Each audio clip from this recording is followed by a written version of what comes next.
had already been in a Christian classical school back in the Dallas-Fort Worth area.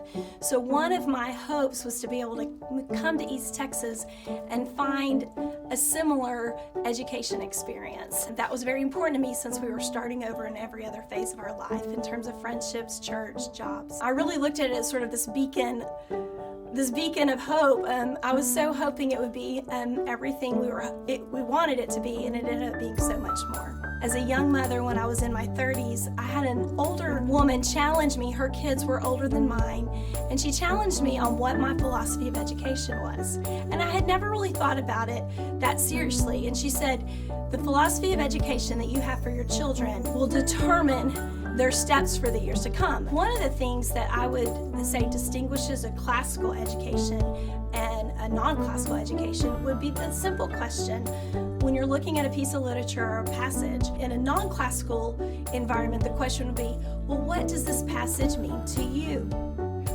In a classical school, we're going to ask, what does that passage mean? We're looking at the full context. We're going to look not just at the setting and the actions of the characters and the things in the novel, but bigger than that, we're going to look at the author, the history, what's going on in the culture at the time period.